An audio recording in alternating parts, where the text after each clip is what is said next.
നമശിവായ. നമസ്കാരം. എല്ലാ മിത്രങ്ങൾക്കും ഗീതാ ഹൃദയത്തിലേക്ക് സ്വാഗതം. പ്രഭാത വന്ദനം. ഗുരുരാതിരനാദിശ്ച ഗുരു പരമദൈവതം ഗുരു പരതരം നാസ്തി തസ്മൈ ശ്രീ ഗുരവേ നമഃ. ഗീതാഹൃദയത്തിൽ നാം സാംഖ്യയോഗമാണ് ശ്രദ്ധിച്ചുകൊണ്ടിരിക്കുന്നത്. അർജുനനെ ഉപദേശിക്കുന്ന ഭഗവാനെയാണ് നാം കാണുന്നത്. ആ ഭഗവാനാണ് അർജുനനെ ഓരോ കാര്യങ്ങൾ പറഞ്ഞ് ഇപ്പോൾ കർമ്മ യോഗത്തെപ്പറ്റി പറയുന്നു ഭഗവാൻ അർജുനനോട്. അവസാനമായി നാം ശ്രദ്ധിച്ചത്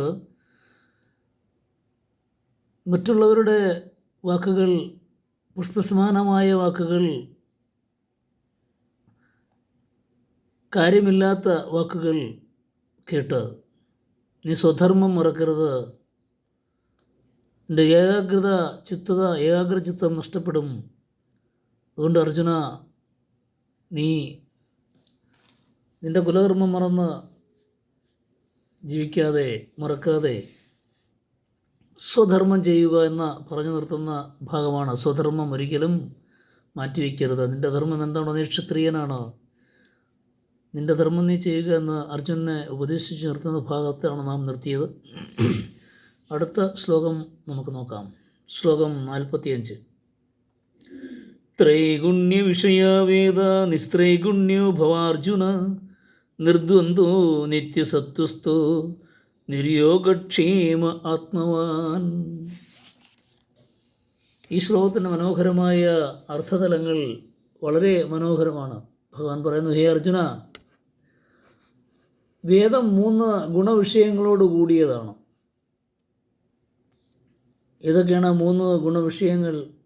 എന്നാൽ ഈ 3 ഗുണങ്ങൾക്ക് ഉപരിയായി ദ്വന്ദ്വങ്ങളിൽ നിന്ന് മുക്തനായി നിത്യ സത്വസ്ഥനായി തീർന്നാലും 3 ഗുണങ്ങളോട് കൂടിയ വേദങ്ങളാണ് നാം കാണുന്നത്.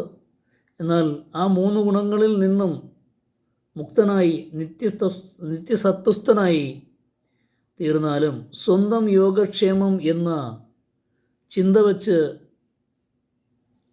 അങ്ങനെ തുടരാതെ ആത്മാനന്ദമുള്ളവനായി തീർന്നാലും, സ്വന്തം യോഗക്ഷേമം എന്ന ചിന്ത വച്ച് തുടരാതെ ആത്മാനന്ദമുള്ളവനായി തീർന്നാലും അതിനെന്ത് ചെയ്യണമെന്നാണ് ഭഗവാൻ പറയുന്നത്. എന്താണ് വേദങ്ങളിൽ 3 ഗുണങ്ങൾ അടങ്ങിയതെന്ന് പറഞ്ഞത്? സത്വഗുണം, രജോ ഗുണം, തമോ ഗുണം. സത്വരജസ് തമോ ഗുണങ്ങൾ എന്നീ ത്രിഗുണങ്ങൾ അടങ്ങിയതാണ് വേദങ്ങൾ. മനുസ്മൃതിയിലൊക്കെ അതിനെപ്പറ്റി വളരെ മനോഹരമായി വിസ്തരിച്ചിട്ടുണ്ട്. മനുസ്മൃതിയിൽ പറയുന്നത് നമുക്ക് നോക്കാം. സർവജ്ഞാനമയോ ഹി സഹ. മനുസ്മൃതി 2-ാം അധ്യായത്തിൽ 7-ാം ശ്ലോകത്തിൽ വരുന്നതാണ്. എന്ന മനോവചനം അനുസരിച്ച് വേദം സർവജ്ഞാനങ്ങളുടെയും ഭണ്ഡാരമാണ് എന്നാണ്. അതിനെ തീർത്തും തള്ളണമെന്ന് ഭഗവാൻ പറഞ്ഞുവെന്നാണ് പലരും ധരിക്കുന്നത്. എന്നാൽ വേദാന്തത്തിൻ്റെ മകുടമണിയം എന്നറിയപ്പെടുന്ന ഈശാവ്യാസ ഉപനിഷത്തിലുള്ളത് യജുർവേദത്തിലാണ്. ഈശാവ്യാസോപനിഷത്തിൽ പറഞ്ഞിരിക്കുന്ന യജുർവേദത്തിലുള്ളതാണ്. അതുകൊണ്ട് ഒരിക്കലും വേദത്തെ ഭഗവാൻ തള്ളി പറഞ്ഞിട്ടില്ല, ഗീതയിൽ ഗീതാകാരൻ തള്ളി പറഞ്ഞിട്ടില്ല എന്ന് മനസ്സിലാക്കുക. പൂരുഷസൂക്തം, ഹിരണ്യഗർഭസൂക്തം, നാസദീയ സൂക്തം, ബ്രഹ്മവിദ്യാസൂക്തം എന്നിത്യാദി നിരവധി ആധ്യാത്മ വിദ്യാപ്രകരണങ്ങളടങ്ങിയ വേദത്തെ തള്ളിക്കളയണമെന്ന് ഗീതയ്ക്കോ ഭഗവാനോ ഗീതാകാരനോ അഭിപ്രായമില്ല.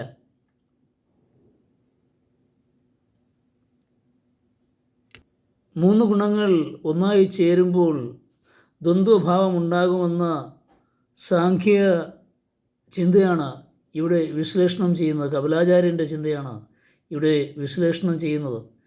ഈ 3 ഗുണങ്ങളെക്കുറിച്ചും വേദത്തിൽ വിസ്തരിച്ച് പറയുന്നത് കാണാം. സാധകൻ മനസ്സിൽ നിന്ന് തമസിൽ നിന്ന് രജസിലേക്കും തമരജോ ഗുണ സംയുക്തമായ ഭാവത്തിൽ നിന്നും പൂർണ്ണ രജോ ഗുണത്തിലേക്കും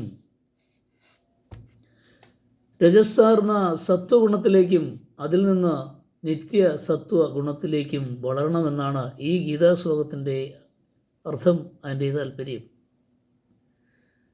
3 ഗുണങ്ങളിൽ ഒന്ന് മാത്രമാണ് സത്വഗുണമെന്ന് ഏവർക്കും അറിയാമല്ലോ. എന്നാൽ എന്തിനും ഏതിനും വേദത്തെ മർദ്ദിക്കാൻ ഒരുമ്പെടുന്ന നവീന വേദാന്തവാദികൾ ഗീതയ്ക്കും ശ്രീകൃഷ്ണനും വേദം പഠിക്കേണ്ട എന്ന അഭിപ്രായമാണ് ഉള്ളതെന്നും വേദത്തിൽ ത്രിഗുണമാണ് ഉള്ളത്, അതിനാൽ ഗീതയാണ് പഠിക്കേണ്ടത്, അതിൽ നിന്ന് സത്വഗുണത്തെക്കുറിച്ച് മാത്രം പറയുന്നു എന്നിത്യാദി വാദങ്ങൾ ഉന്നയിക്കുന്നത് കണ്ടിട്ടുണ്ട്. പല ഗീതാ ഭാഷ്യങ്ങളിലും അങ്ങനെയൊക്കെ പറഞ്ഞിട്ടുണ്ട്. എന്നാൽ ഇത്തരം വാദങ്ങളെല്ലാം